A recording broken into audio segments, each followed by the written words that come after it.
d'accès à la ressource et de gestion de la ressource, et ça s'appelle un commun. Consommation rivale, accès non exclusif. Et puis vous avez le symétrique inverse qui sont les biens à effet club.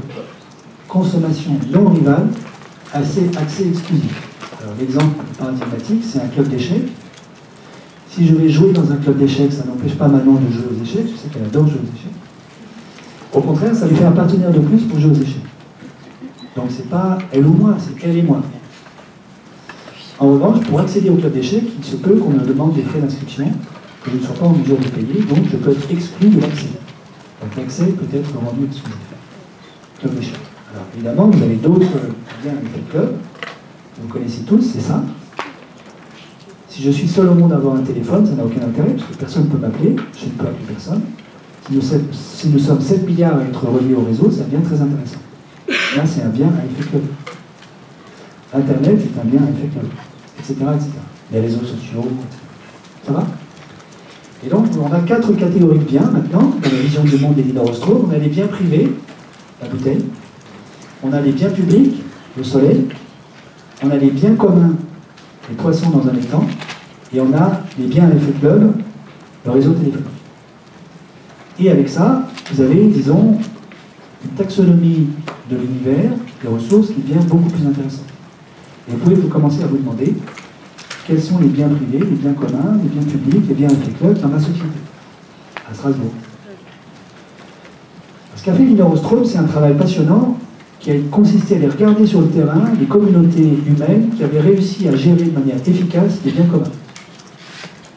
Parce que vous vous doutez bien que pour réussir à convaincre Manon de ne pas aller braconner la nuit, il faut avoir des bons arguments. Il faut trouver des bonnes règles de gestion de la ressource. Et c'est pas facile. Il faut de la coopération, il faut qu'on s'entende bien, il faut qu'on parle la même langue. Peut-être qu'il faut qu'on ait des religions voisines, je ne suis pas sûr, mais peut-être. Et ce qu'a fait Elinor, c'est qu'elle a dressé une typologie de 8 règles qui sont, enfin de 8 caractéristiques qui sont vérifiées par tous les systèmes de règles qu'elle a observés sur le terrain qui ont marché. Alors je ne vais pas vous faire la liste des 8, vous les trouverez sur Internet, c'est facile. Vous allez sur Wikipédia, vous trouverez. Et là-dedans, il y en a une que je retiens, qui me semble particulièrement intéressante, qui est une espèce de méta-règle, qui dit, le jour où nous ne sommes plus d'accord sur la mise en œuvre des règles, il faut qu'on ait prévu à l'avance un moyen de régler notre conflit. Parce que si on doit régler le conflit à chaud en inventant les règles de résolution du conflit, on n'y arrivera pas. Ça, c'est une grande sagesse humaine, de population, de collectifs humains, de communautés qui ont appris que si on ne dit pas à l'avance comment on gère nos conflits quand on n'est plus d'accord entre nous, ça se termine mal. Alors, petit exemple, dans la zone euro, est-ce que nous avons une méta-règle qui nous dit comment on gère nos conflits entre nous quand on n'est pas d'accord? Ça nous manque cruellement. Confère le Brexit, confère ce qui s'est passé en Grèce, etc. Donc, et inversement, par exemple, je peux vous dire, dans ces villages de Ndiélékolé, en Guinée, que je suis allé visiter, j'ai demandé, alors ils m'ont expliqué comment ils géraient le poisson, et c'est un enjeu colossal, puisque c'est des villages où il n'y a pas d'électricité. Donc quand vous sortez le poisson de l'étang, il faut le consommer le jour même, parce qu'on ne peut pas le garder, mais pas de réfrigérateur. On voit bien que la question de je sors le poisson, je le laisse dans l'étang, est une question vitale. Donc, vous imaginez bien que tout de suite, il peut y avoir des conflits monstrueux là-dessus.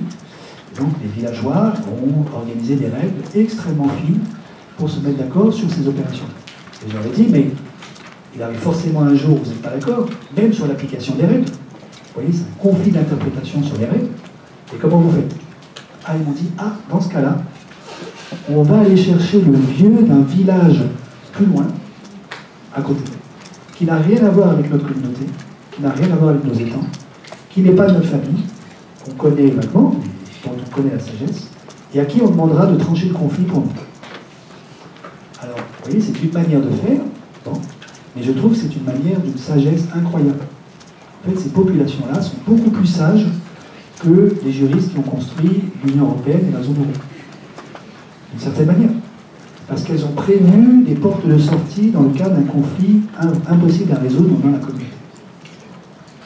La question, c'est où allons-nous trouver dans l'Union européenne le vieux sage du village d'à côté, qui n'a pas de conflit d'intérêt avec nous, pour nous aider à résoudre le conflit.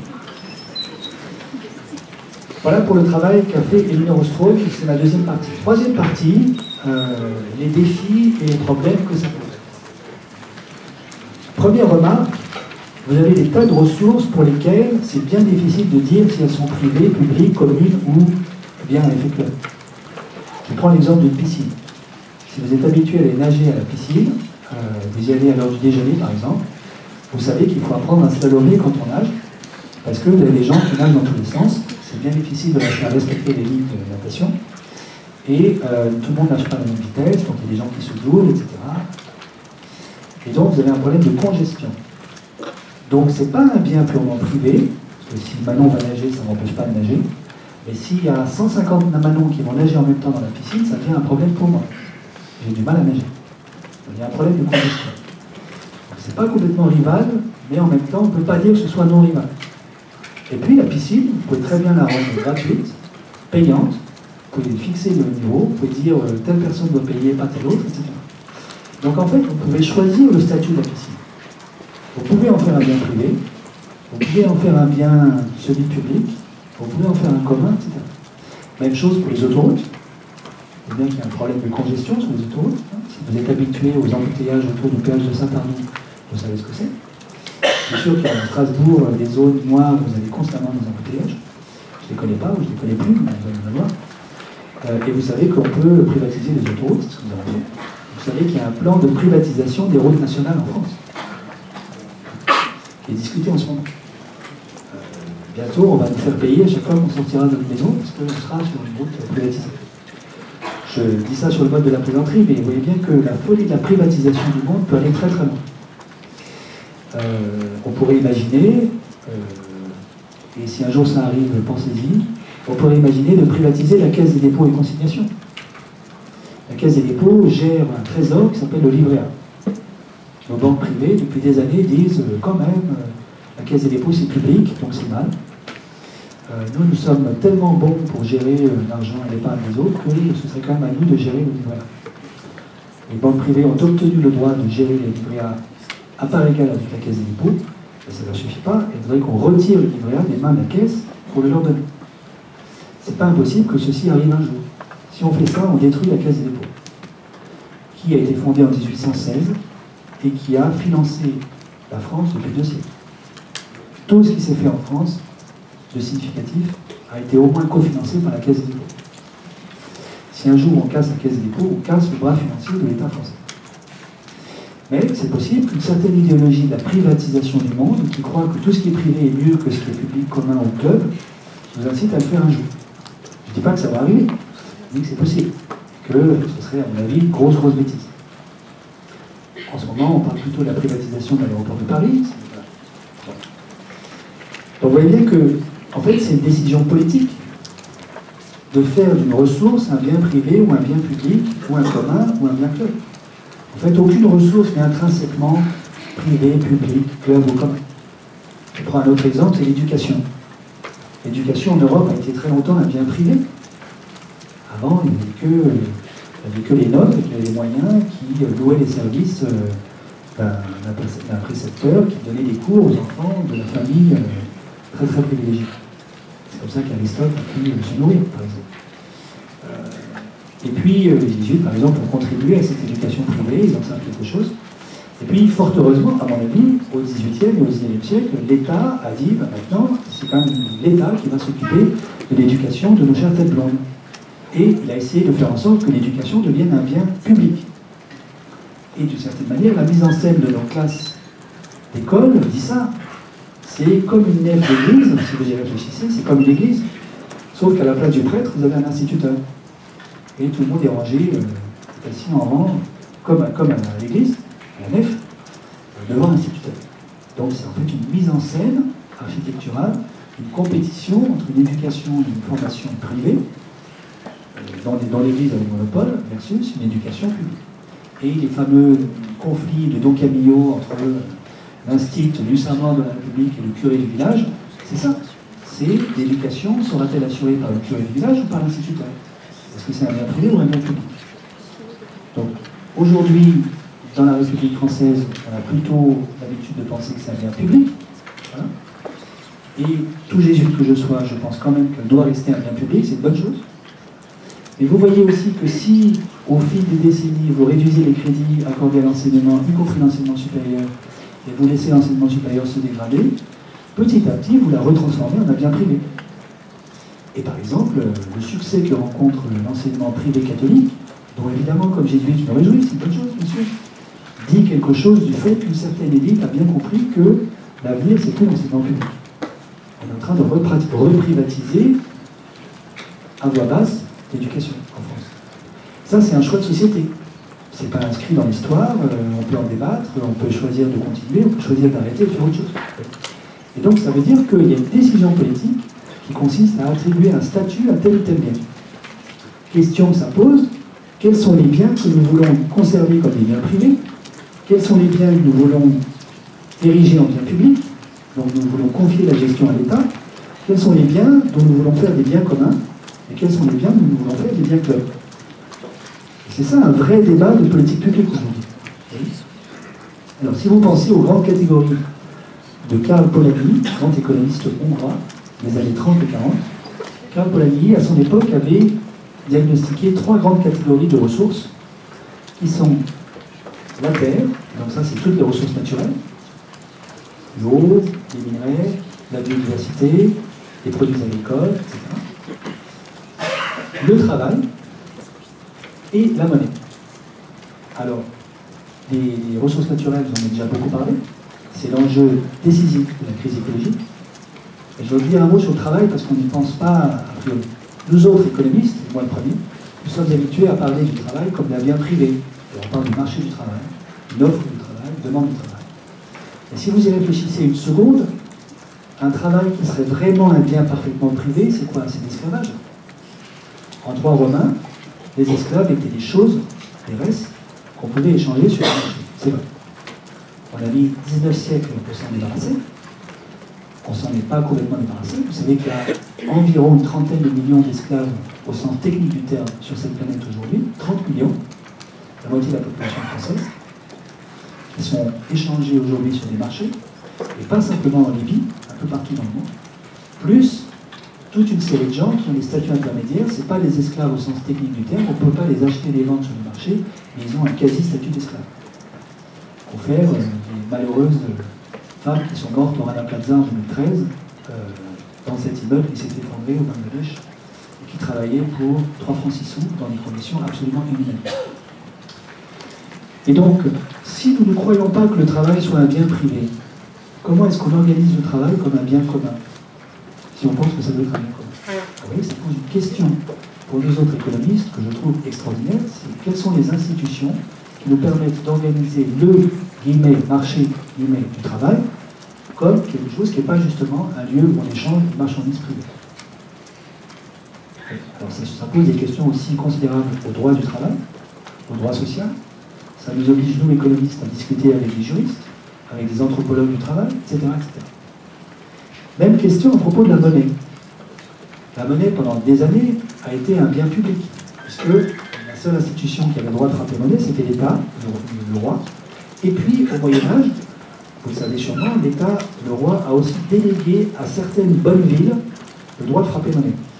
Je ne sais pas si c'était le cas pour Strasbourg, mais j'en suis à peu près sûr. Strasbourg a certainement eu le droit de frapper monnaie à un certain moment au Moyen-Âge. Et donc, les Strasbourgeois de l'époque avaient plusieurs types de monnaie dans leur poche. Donc, nous autres Européens, nous savons très bien vivre avec plusieurs types de monnaie dans notre poche. L'avantage d'un pluralisme monétaire, c'est que quand une monnaie va mal, on utilise l'autre. C'est un peu comme de la biodiversité monétaire. Les Grecs aujourd'hui, chez qui l'euro va mal, sont en train de créer des monnaies complémentaires partout pour réussir à s'en sortir. Et ce n'est pas du tout un hasard. Ils recréent la biodiversité monétaire là où l'euro pour eux est devenu très très problématique. Et il y a sûrement des monnaies locales à Strasbourg. Ça fait florès aujourd'hui en France. Je crois que c'est une très bonne chose. Il n'empêche que si je regarde l'euro, je peux me demander aujourd'hui quel est le statut de l'euro. Est-ce que c'est une monnaie publique? A priori, on se dit oui, bien sûr. Parce que la seule institution qui a le droit de frapper monnaie, semble-t-il, c'est la Banque Centrale Européenne. Sauf que vous savez bien que la monnaie que frappe la Banque Centrale Européenne n'arrive jamais dans notre compte en banque ou notre portefeuille. C'est la monnaie banque centrale qui reste uniquement sur le marché interbancaire. Donc les seuls qui y ont accès, ce sont les banquiers. Donc à moins que vous soyez banquier, c'est possible, vous n'aurez jamais accès à la monnaie de la Banque centrale européenne. La monnaie qu'il y a dans notre portefeuille, c'est de la monnaie qui est émise par les banques de second rang, les banques privées. Ce n'est pas la monnaie de la BCE. Donc la planche à billets de la BCE, elle peut tourner, bien sûr, elle crée la monnaie, c'est la monnaie que vous ne verrez jamais, dis-moi. La planche à billets qui fait que nous avons de la monnaie dans notre compte en banque, c'est la planche à billets des banques privées.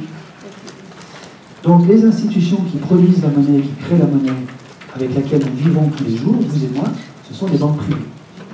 Ce qui me fait dire, c'est pas impossible que l'euro, en fait, soit une monnaie au moins partiellement privatisée.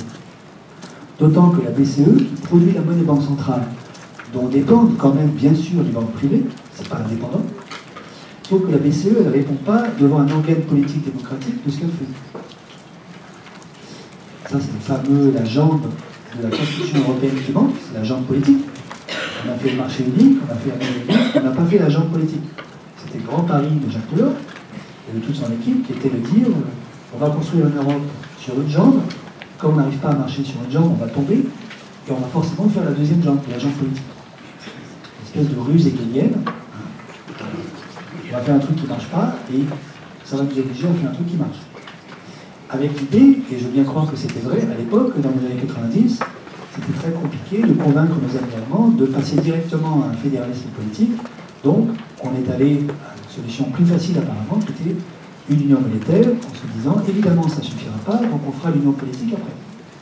Sauf qu'aujourd'hui, l'union monétaire divise tellement les Européens que ça me semble plus compliqué de faire une union politique aujourd'hui entre Grecs et Allemands qu'en 1999.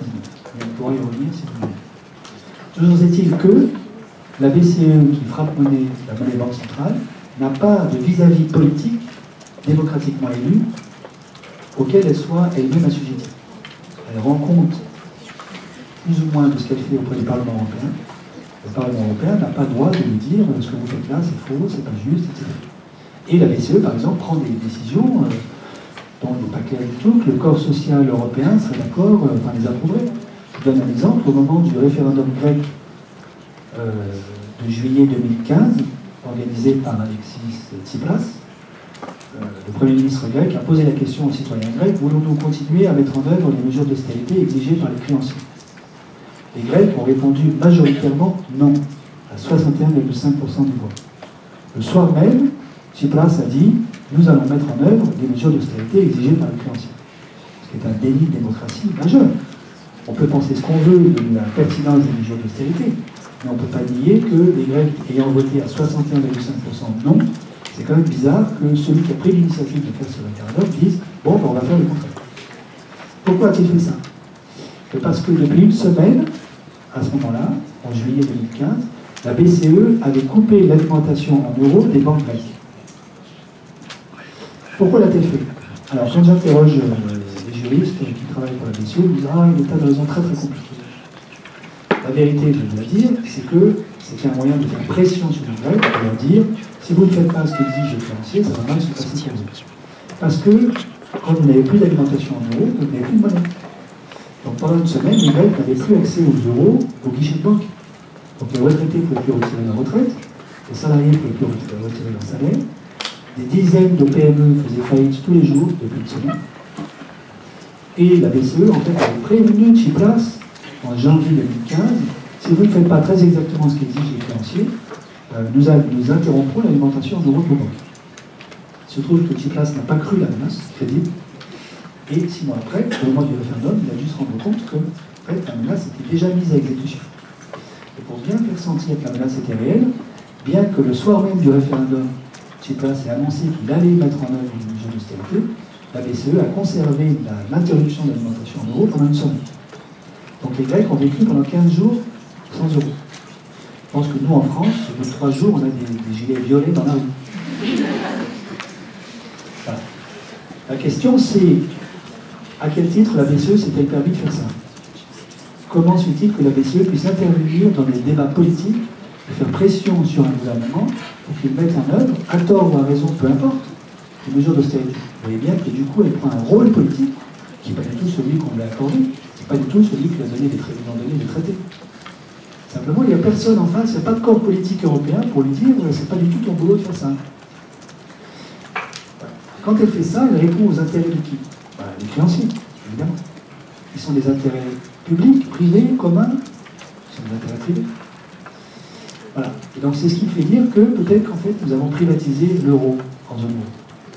Ça pose une autre question qui est que voulons-nous comme monnaie? Est-ce qu'on veut la monnaie comme bien public? Dans ce cas-là, ça veut dire qu'il faut restituer à l'État le droit de frapper monnaie, que nous avons interdit en zone euro. Est-ce qu'on veut faire de la monnaie un bien privé, ce qui est, je crois, son statut actuel? Est-ce qu'on veut en faire un bien commun? Et peut-être que c'est ça qui s'invente avec les monnaies locales. Ou est-ce qu'on veut en faire un bien commun? C'est une décision politique. Et chacune des réponses que nous allons apporter à cette question politique va exiger des nouvelles institutions. Il faut une créativité institutionnelle pour faire ça. Voilà pour les trois grandes catégories de Karl Polanyi. Je vais bientôt m'arrêter. Juste sur la série des grands défis que pose cette question des communs. La majorité des exemples de communs que je vous ai donnés sont des communs locaux. Et évidemment, pour faire face à la crise écologique, et en particulier à l'érosion de la biodiversité, c'est normal que ce soit des communs locaux.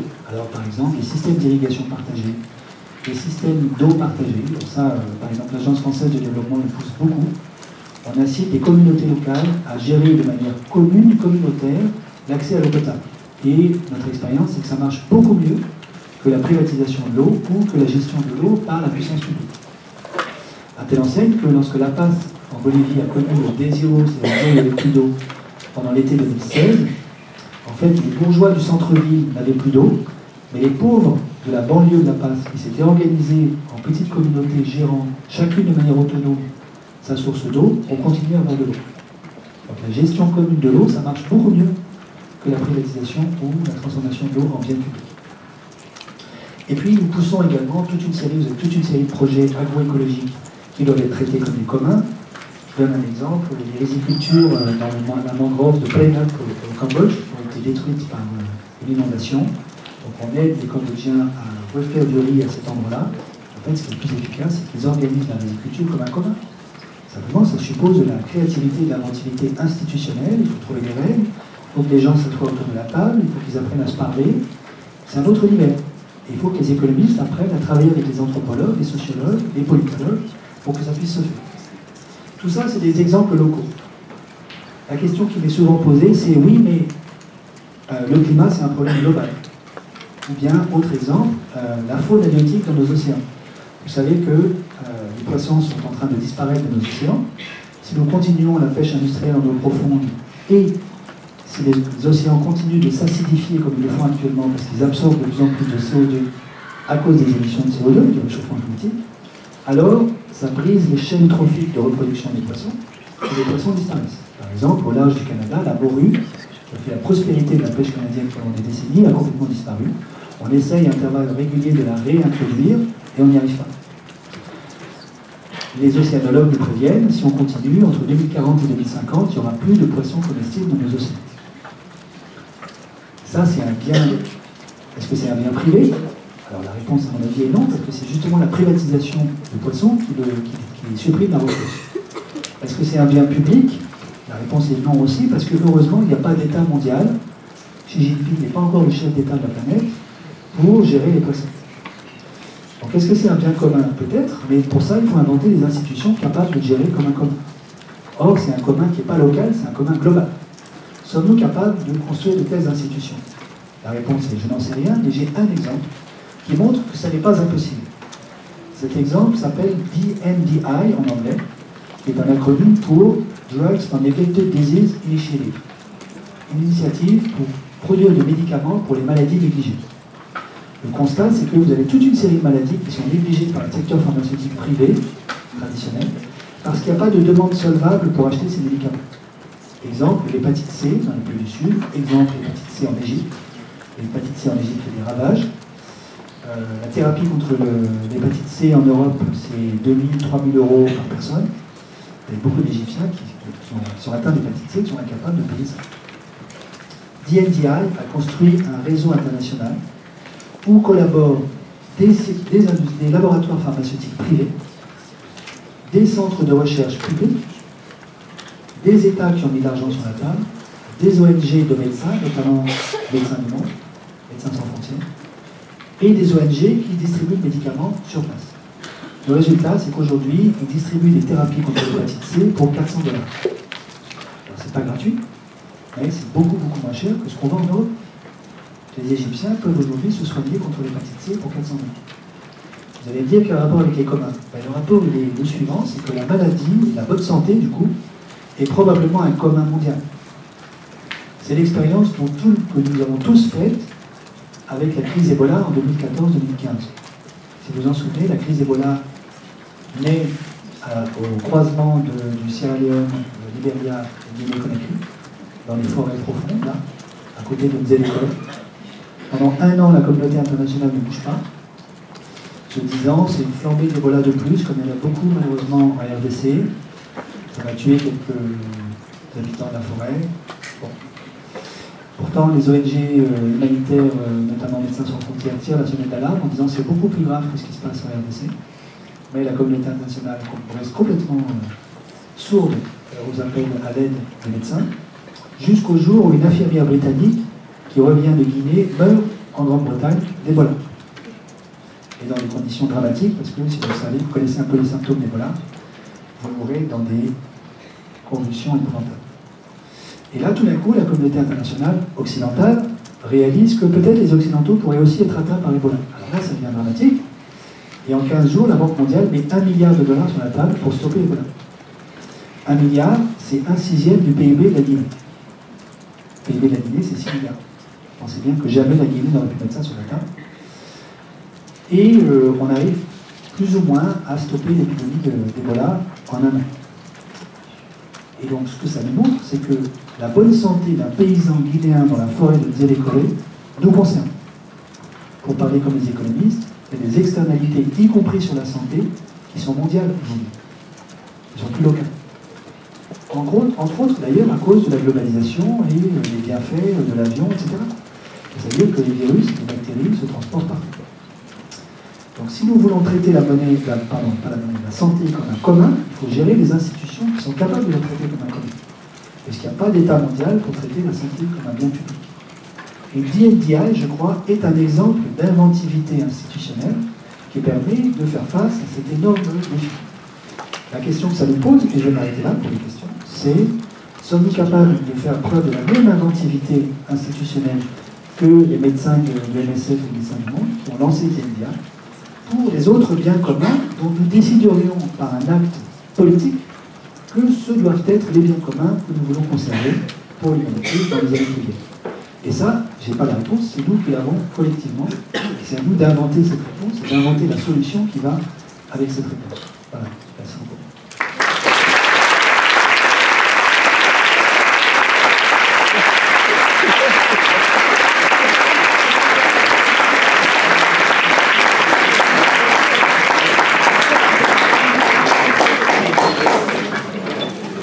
Merci Jérôme pour votre intervention. Plusieurs problématiques ont été abordées, tout aussi importantes, intéressantes, contemporaines, mais parfois alarmantes. Nous allons désormais, si vous voulez bien, ouvrir le débat et procéder à un moment d'échange avec le public sous forme de questions-réponses. Petite précision qui a son importance, on va vous demander de bien formuler des questions et non seulement des remarques ou des commentaires. Et la démarche sera la suivante, on va prendre 3 questions, puis on retournera à M. Giraud pour ses éclairages. La parole est à vous.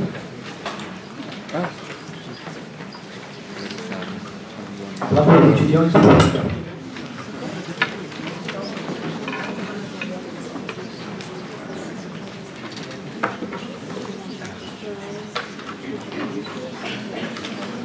Alors, des questions. Il y a un micro qui se balade normalement, quelque part. Allez. Merci beaucoup, M. Giraud, pour votre exposé très édifiant et voire même alarmant. Cependant, il me revient à l'esprit qu'il y a un certain nombre de technologies qui vont se généraliser, je veux croire. Donc je vais les citer une par une, si vous voulez bien, et par après, j'aurai une autre question. Donc je vous cite ces nouvelles technologies qui, a priori, pourraient remédier à tout ce dont nous sommes menacés. Donc d'une part, il y a la culture avec le goutte à goutte. Ensuite, il y a la culture dans le désert, donc s'il venait à faire très très chaud, on pourra effectivement faire pousser tout de même des plantes sans que pour autant ils soient sous abri. Puisqu'avec de l'eau salée, on peut faire pousser des plantes et des agrumes, etc. Ensuite, il y a l'eau qu'on peut récupérer depuis l'air ambiant, voire depuis les nuages, n'est-ce pas? Et enfin, l'électricité fournie à partir des panneaux solaires de nouvelle génération. Donc, est-ce que tout cela ne va pas remédier à tout ce que vous avez décrit et qui nous menace? L'autre question était le travail commun. Vous parlez du commun, du travail, des esclaves, etc. Mais qu'est-ce qui va devenir de ce travail qui pourra être pris en charge par des robots et où on envisage un salaire de remplacement? Et enfin, vous avez parlé d'une réflexion chrétienne. J'aurais aimé entendre qu'il y ait une réflexion de la communauté à la fois juive et musulmane. Merci. Merci beaucoup. Je vais reprendre et poser vraiment les questions. Il y a un souffle.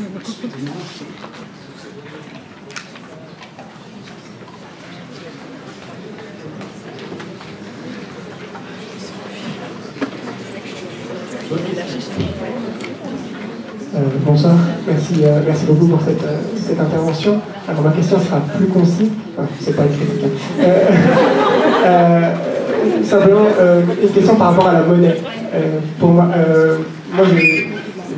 j'ai entendu déjà à de nombreuses reprises cette idée de monnaie plurielle qui serait adaptée par exemple pour un type de produit. Mais moi j'avais aussi en tête, alors c'est peut-être la théorie néoclassique, c'est peut-être du monétarisme, un pays qui a plusieurs monnaies, c'est souvent un pays pauvre. On a l'exemple par exemple de Madagascar qui avait à la fois le franc malgache et l'ariard, et qui étaient toutes les deux des monnaies extrêmement faibles. C'est peut-être que c'était des monnaies gérées par l'extérieur, je ne sais pas. Et donc ma question c'est, est-ce que vous pensez qu'une monnaie commune à une zone comme un pays, voire à notre zone euro actuelle, peut être publique, et c'est oui, avec quelles caractéristiques?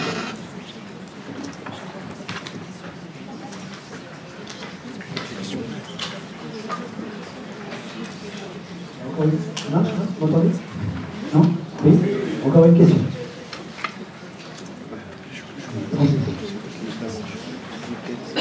Oui, merci Gaël pour cet exposé. En fait, tu réponds complètement à des questions qu'au moment où on avait décidé de cette thématique, qui était bien commun d'abord les transitions écologiques, et tu me dis, mais attends, je crois qu'il vaudrait mieux d'abord parler de la crise, qu'avec la transition, on a tendance à sous-estimer la gravité de la situation.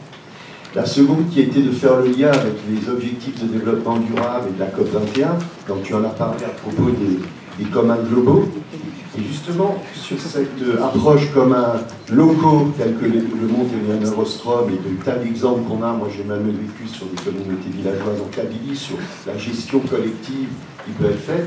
Est-ce que tu crois qu'on peut à ce moment-là parler aussi de biens collectifs pour ce qui est des communs locaux? Et pour ce qui est des communs globaux, il y avait eu des travaux de regretté Philippe Hugon et de Jean-Jacques Gabas sur les biens publics mondiaux. Et je pense que ta présentation des communs globaux permet d'aller plus loin parce que justement ça dessaisit les États de sa gestion de ces biens et ça remet en avant des mobilisations citoyennes comme on les connaît aujourd'hui sur la marche pour le climat ou la pétition qui vient d'être déposée pour de contraindre l'État français à agir, pour montrer l'importance de la mobilité citoyenne. Deux, je vais beaucoup plus bref, une question par rapport à ce que tu as décrit sur la zone euro, et donc la monnaie euro peut-elle rester ou devenir le bien public, ce que disait à l'instant notre étudiant aussi, c'est est-ce que tu penses que la proposition de traité de démocratisation européen de Thomas Piketty et d'autres collègues peut être une ouverture possible en démocratisant la zone euro? Et je pense que dans la perspective des prochaines élections européennes, c'est un enjeu important. Voilà. Ok, merci. Vous m'entendez toujours là? Ça marche? Bon. Merci beaucoup, Francis. Je prends ces trois questions-là, puis ensuite je viendrai aux autres. Alors, la question de la technique, c'est très bien que vous posiez cette question parce que ça me semble normal qu'on se la pose. Donc, ma réponse est évidemment, il y a un certain nombre de solutions techniques qu'il faut mettre en œuvre. Donc j'ai assez peu insisté là-dessus, et parce qu'au fond, disons du point de vue de l'Agence française de développement, elles sont connues, vous avez raison, et on essaie déjà de les mettre en œuvre. Où qu'on peut, partout. Il n'empêche que malheureusement, ça c'est mon point de vue, et je peux me tromper, ça ne suffit pas. C'est-à-dire, la résolution des défis qui sont devant nous pour à la fois réduire nos émissions de gaz à effet de serre et nous adapter au réchauffement n'est pas simplement un problème technique, malheureusement. Donc il faut aussi apprendre à nous organiser, parce que, je vous donne un exemple, donc le cuivre, comme vous le savez, est une ressource non renouvelable.